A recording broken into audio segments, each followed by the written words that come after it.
নাটোরের গুরুদাসপুরে ঝাউপাড়া গ্রাম রজবালির মোড়ে ঘটে গেল এক মর্মান্তিক দুর্ঘটনা। আগুনে পুড়ে 4-5টা ঘরবাড়ি পুড়ে ছাপ একদম। ঘটনাস্থলে নিহতর সংবাদ পাওয়া যায়, দুজনে ঘটনাস্থলে মৃত্যুবরণ করেন। আর জরুরি অবস্থায় রাজশাহী মেডিকেলে ভর্তি হন ওই বাড়িরই একজন বৃদ্ধ মহিলা। তবে ঘটনাস্থলে আরও কিছু দেখা গেল, বাড়িতে ছাগল ছিল, ছাগলগুলো পুড়ে শেষ হয়ে গেছে। গরু টরু যা ছিল এগুলো সবই কিন্তু পুড়ে গেছে। তো ঘটনাস্থলে আমি আরও কিছু দেখাচ্ছি আপনাদেরকে। দেখুন, পুলিশ এসেছে, পুলিশ এসে হয়তো জায়গাগুলো তদন্ত করবে বা কি হয়েছে সেগুলো নিয়ে দেখবে। ওনারা কিন্তু অলরেডি চলে এসেছে।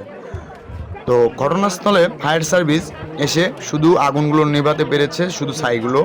ফায়ার সার্ভিস আসতে আসতেই গোটা পরিবারের বাড়িঘর সমস্ত কিছু পুড়ে ছাপ। এখন বর্তমানে মানুষের চোখে শোক আর ছায়া ছাড়া অন্য কিছুই নেই। আগুনে পুড়লে কোনো কিছু থাকে না, এটা কিন্তু সকলেই আমরা জানি। তো দেখুন কিভাবে একদম পুড়ে একমাত্র টিনগুলো ছাড়া আর বাড়ির খুঁটিগুলো ছাড়া সব কিছু শেষ। তো এখন আমি যে ভিডিওটা আপনারা দেখতে পাচ্ছেন, এটা কিন্তু আমার ড্রোন ক্যামেরা দিয়ে ভিডিও করা। আমি উপর থেকে আপনাদেরকে দেখাচ্ছি। দেখুন কত বড় একটি বাড়িঘর, এই সমস্ত বাড়িঘর কিন্তু পুরে একদম ছাপ। তো আসলে এরকম হৃদয় বিদারক মর্মান্তিক ঘটনা ঘটে, আরও ঘটেছে অনেক, কিন্তু এরকমভাবে মৃত্যুবরণ করার খবর কিন্তু আমরা কখনো পাইনি। একই পরিবারের মা ও মেয়ে দুজনেই কিন্তু আগুনে পুড়ে মৃত্যুবরণ করেছেন। মহান আল্লাহ তাআলার কাছে আমরা দোয়া করি যেন সেই মৃত ব্যক্তি আল্লাহ তাআলা জান্নাতে নসিব করে। আলহামদুলিল্লাহ, আমিন। আর দেখুন একদম কিন্তু কিচ্ছু নেই, আগুনে পুড়লে একেবারে কিচ্ছু থাকে না। চারিদিকে এখন শুধু মানুষ আর ছাইকোটা ছাড়া আর কিছুই নেই। আপনারা দেখতে পাচ্ছেন আমি কিন্তু অলরেডি কিন্তু সেই বাড়ির যেটা মেন পয়েন্ট উপর থেকে আপনাদেরকে ড্রোন ক্যামেরা দিয়ে আমি দেখাচ্ছি। দেখুন রাস্তা দিয়ে অনেক মানুষ ভিড় জমাইছে। ঘটনাস্থলে কিন্তু অনেক মানুষই শুধু দেখতে যাচ্ছে যে কিভাবে হলো।